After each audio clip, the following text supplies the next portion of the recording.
अच्छा हसरत मलिक साहब, हुमायूं दिलावर साहब का जो एडिशनल सेशन जज है, उनका जो मामला है, एक तो पहले हमने कभी ये OSD का लफ्ज़ सुना नहीं था, और जो उन्होंने ख़त लिखा है और जिस तरीके से उनको धमकियां मिल रही है, तो वाकई क्या इस तरह है? और ये OSD बनाने का क्या तस्वर है अदलिया में?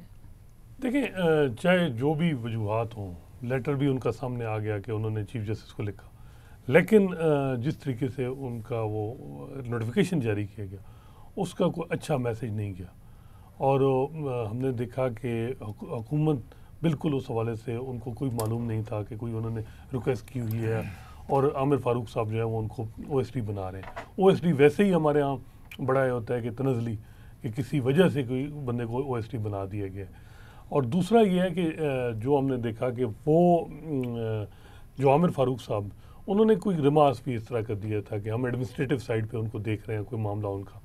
तो उससे ये हुआ कि जो मेरा ख्याल है मुक़्तदर हलकों को और PDM जो एंटी इमरान या PTI फोर्सेस हैं, उनको जो सेटबैक हुआ कि PTI में एक उम्मीद पैदा हो गई है। पहले जस्टिस बंदियाल साहब ने मामला टेकअप किया, सुप्रीम कोर्ट के सामने मैटर ही नहीं था ट्रायल कोर्ट का, उन्होंने हुमायूं दिलावर साहब के कंडक्ट पे सवालात उठाए, फिर ये OSD बना देना। ये सारी चीज़ें अगर आप देखें तो बूस्ट अप मिला है PTI को, और यही टाइम होता है जब इस तरह की चीज़ें आएँ और जब उनके वर्कर सपोर्टर में एक उम्मीद आए, तो उसका बड़ा एडवांटेज होता है। लेकिन मुझे से एक आम आदमी के जहन में ये सवाल आता है कि जो अदलिया अपने मातहत अदलिया को तहफ़्फ़ुज़ नहीं दे सकती, उनको प्रोटेक्शन नहीं दे सकती, तो वो इंसाफ नहीं दिलवा सकती, तो वो आम आदमी को फिर कैसे इंसाफ देगी?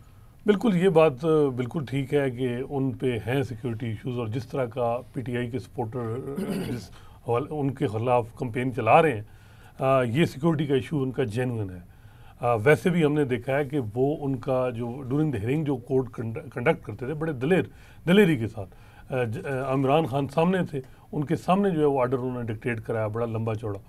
तो ऐसे बड़ा कम होता है। इवन हाई कोर्ट और सुप्रीम कोर्ट के जजेस जब PTI के चेयरमैन सामने होते हैं तो वो बड़े थोड़ा एक लिहाज करते हैं, लेकिन वो जो है हुमायूं दिलावर को हमने देखा कि वो बड़ा एक दलेरी के साथ चीज़ें चली। ये अलग बात है कि अगर वो 2 हफ्ते और ले लेते और जो तकाजे हैं विटनेस पेश होना या और जिस तरीके से उनको ख्वाजा हारिस जो इमरान खान के वकील हैं उनको आर्गूमेंट देने देते, तो ये जो आज उनके उज़र हैं ये ख़त्म हो जाते। क्योंकि मेरिट पे केस तो इमरान खान का बड़ा कमज़ोर है और इखलाकी तौर पे भी बड़ा कमज़ोर है। तो असल सारी बात आती है कि जो जुरिडिक्शन का मामला है, अब जुरिडिक्शन का मामला हाई कोर्ट में 2 दफ़ा गया है। अब जज हुमायूं दिलावर कहते हैं कि मेरी जुरिडिक्शन है, लेकिन इस्लामाबाद हाई कोर्ट इत्तेफाक नहीं करती, फिर भेजती है मामला कि आप दोबारा करें, फिर भी वो अपना वही पुराना आर्डर जो है वो अपहेड कर रहे हैं, बजाय इसके कि कोई नई ग्राउंड नई रीज़न देते। तो ये वो चीज़ें हैं जिसका इमरान खान को एडवांटेज हो रहा है। अदरवाइज़ जो असल इशू है कि पैसे तोहफ़ा ख़रीदा और जिस तरीके से बेचा और ये बाद में पैसे जमा कराए गए तो शखाना में, तो ये वो चीज़ें हैं कि अखलाकी तौर पे तो कोई इमरान खान का केस है ही नहीं, बल्कि बहुत कमज़ोर है। असल इशू ये आ रहा है कि जो कानूनी तकाज़े हैं वो पूरे नहीं हुए, और जिसका और ये जिस तरीके से अब OSD बना दिया गया है, फिर चीफ जस्टिस उमर अता बंदियाल ने रिमार्क्स दिए, ये सारी चीज़ें मिलाएं तो मेरा ख्याल है कि ओवरऑल ये पिछला हफ्ता पूरा आपके मेहरबान जस्टिस उमर अता बंदियाल साहब ने जो रिमार्क्स दिए, ये क्या इस स्टेज पे मुनासिब था? और आप क्या समझते हैं कि इस केस की प्रॉपर हियरिंग नहीं हुई, उजरत से काम लिया गया? देखें, मेरे ख्याल में इसकी 47 या 48 के करीब हियरिंग्स हैं। 42 हाँ, और उसमें सिर्फ एक्यूज़ 3 दफ़ा पेश हुआ, और एक्यूज़ को बुलाती रही अदालतें, वो नहीं आए। उसी पे फिर जब इनके वारंट जारी किए गए थे, तो आपने देखा कि लाहौर में जो ज़मान पार्क है वहाँ पे पेट्रोल बम से हमले हुए थे पुलिस पार्टी के ऊपर, और वो एक बहुत बड़ा सारा सिलसिला जो है वो बना था। और आप ये देखिए कि इस ही केस के अंदर पाकिस्तान के सबसे महंगे तरीन वकील को इमरान खान साहब ने किया हुआ था। सो ये मुकदमा जो है ये बहरहाल इसके अंदर वो जो कहते हैं ना कि तलाशी होते हैं ना, अब ये टेक्निकल ग्राउंड्स के पीछे जाके छुपना, इररेलेवेंट गवाह पेश करना, अदालत में जाना नहीं, और हर ऑर्डर को इन्होंने चैलेंज किया है 2-2 दफ़ा हाई कोर्ट के अंदर। और फिर हाई कोर्ट का जुरिस्डिक्शन के इशू को एक दफ़ा गया, दूसरी दफ़ा गया, क्यों डिसाइड नहीं किया, उस पर आमिर फारूक साहब ने कहा ये अच्छा भी नहीं लगता है इसी अपील की हेयरिंग के दौरान कि स्पून फीडिंग जो है वो की जाए मातहत अदालतों को। तो एनीवेज अब जो सारी सूरत हाल जब बन के जो सामने आ रही है, इसमें ये सलीम साफ़ी साहब, ये जो मुकदमा है ना, ये जिस सेक्शन के तहत करप्शन और का प्रैक्टिस के अंदर इलेक्शन एक्ट में, ये पाकिस्तान की तारीख का पहला मुकदमा है और ये बड़ी ही इम्पॉर्टेंट है। ये आपकी सियासत का धारा तब्दील कर सकता है ये केस जो है। तो इसलिए मेरा ख्याल है कि इसको टेक्निकल ग्राउंड्स के ऊपर ख़त्म करने के बजाय ना इसके ऊपर लॉ डेवलप होना चाहिए। और अब भी सारी चीज़ें जो हैं वो हाई कोर्ट के पास हैं, हाई कोर्ट के पास अपील के अंदर हैं सारी चीज़ें, हाई कोर्ट सब कुछ देख सकती है। हाई कोर्ट को इसके ऊपर एक कम्प्रिहेंसिव जजमेंट देनी चाहिए। टेक्निकल ग्राउंड्स की बुनियाद पे ये मुकदमा ठीक है, उसकी अपने होंगे कुछ ना कुछ पहलू, लेकिन इस मामले की, इस कानून की इंटरप्रिटेशन ज़रूर होनी चाहिए कि अगर कोई इस तरह से करता है, मिस डिक्लेयर करता है, तो फिर उसके बाद इस कानून को अमल में लाने के लिए कहाँ से 120 दिन शुरू होंगे, कहाँ से ये सारी चीज़ें स्टार्ट होंगी, एविडेंस कैसे इसकी जो है अप्रिशिएट होगी, और फिर उसके अंदर क्या सारी चीज़ें होनी चाहिए, और ये बात आया करप्शन और करप्ट प्रैक्टिस के अंदर फॉल भी करता है कि नहीं करता है सुप्रीम कोर्ट की बड़ी जजमेंट्स के अंदर। तो मेरा ख्याल है कि ये इसको इस तनाजुर से ज़रूर देखना चाहिए।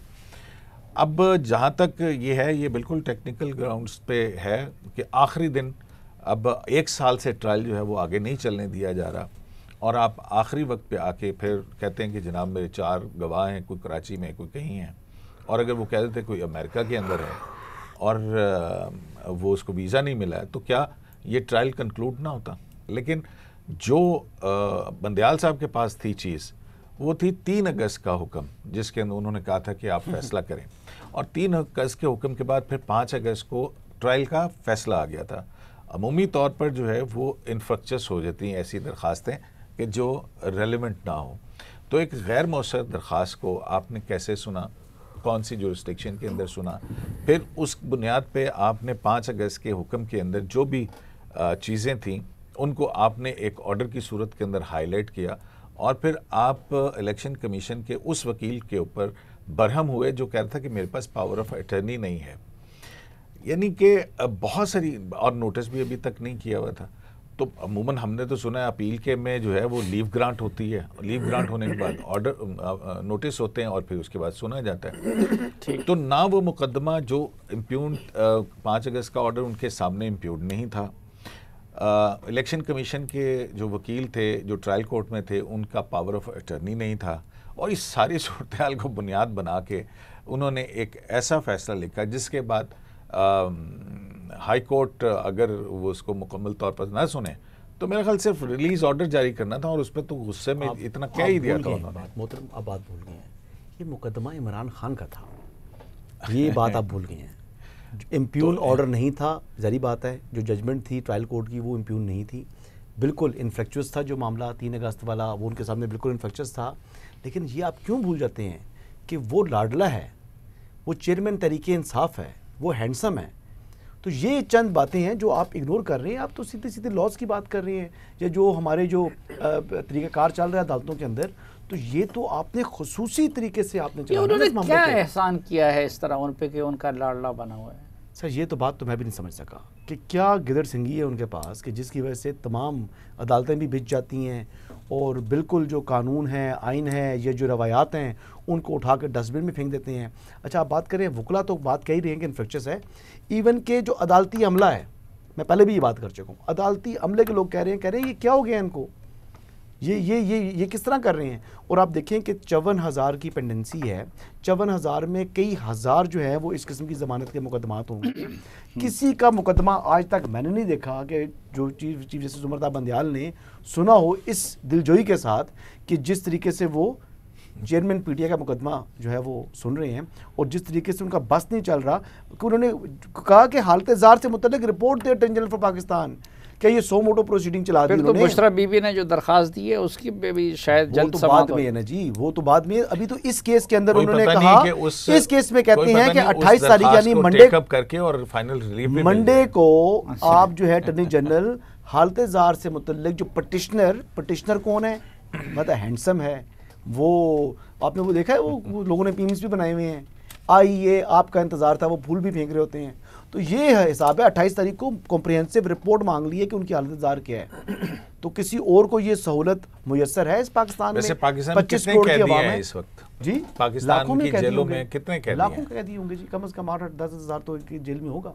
वैसे कैपेसिटी तो 3000 की कैपेसिटी होती है ना, लेकिन फी जेल में कम से कम 5-7 600 की है मेरे ख्याल। लेकिन एक मुकदमा तो उनकी अपनी तौहीन का है, 25 मई वाला, कि वो नहीं उनके सुनेंगे। आर्डर को वायलेट किया। तो इस पूरे साल वो क्यों नहीं सुन रहे? वो क्यों सुने? देखिए वो रद्दी भी तो चाहिए ना आपको सुप्रीम कोर्ट में।